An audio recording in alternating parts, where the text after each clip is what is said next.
Seguimos con Marilyn Manson y hay muchas cosas interesantes que hablar acerca del punto de vista que tienen de la realidad y de listening your lyrics also again, because it's very important. You portray something very different in terms of like your own alternative vision of reality about what's happening, maybe influenced by some literature, influenced by some what you saw, and like I don't know, give me some names. There's some names that are coming like about like philosophy of life.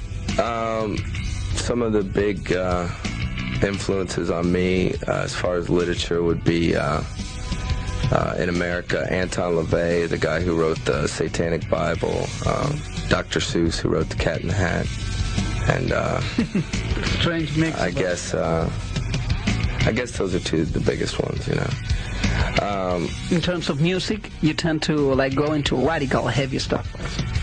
I mean, we write aggressive, heavy music. The things that have influenced the most would be things like Iggy Pop, David Bowie, Alice Cooper, Black Sabbath, a lot of the classic bands, you know.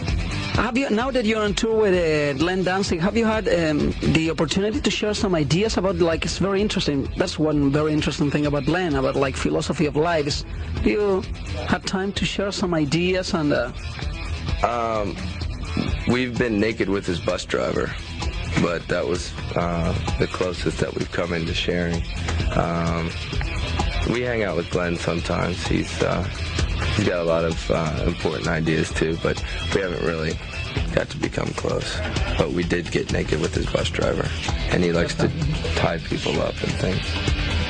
And what about like, there's in terms of the music, watching your live show, listening to your records, there's some strange contradiction going on, because it's like, it's very, in a way, pessimistic in terms of the lyrics, but it's, I don't know, it makes you very happy in terms of makes you as a really happy man. I mean, you're expressing what you want, but it's kind of pessimistic, it's kind of a... Well, I tend to be a paradox. I think that goes back to the name Marilyn Manson. It's two things that don't make sense together, and that's kind of what I've based my life around. I've found when you put things that don't really belong together and put them together, it works right for me, at least. A lot of people are afraid to do that, so maybe if I can share that idea with people, I might be able to accomplish something.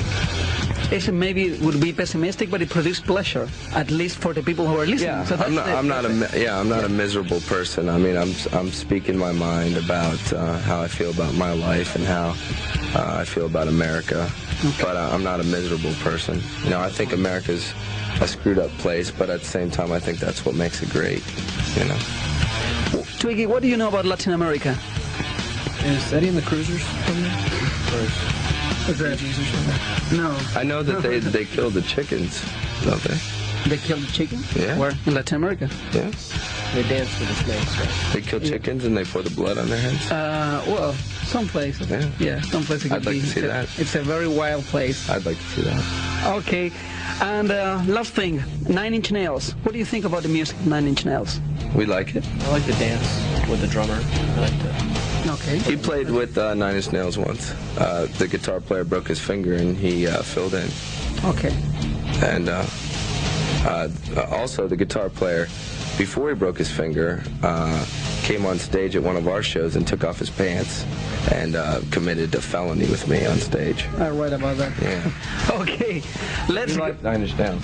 Okay, so let's go to 9 Inch Nails. Okay, now guys, thank you very much. All right. It was great to meet you.